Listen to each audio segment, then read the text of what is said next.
Assalamu alaikum wa rahmatullah. I hope everyone is fine by the grace of Almighty Allah subhanahu wa ta'ala.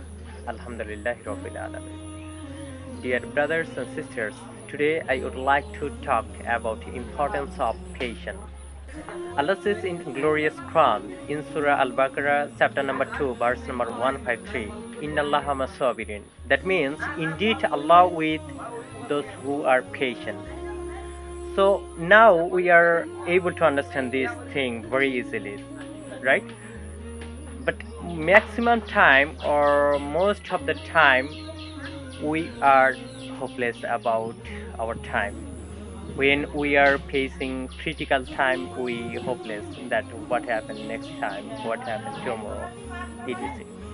So dear brothers and sisters, from now if you will face critical time or bad situation, you never need to hopeless about your life.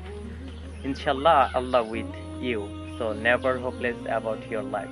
Assalamu alaikum wa rahmatullah.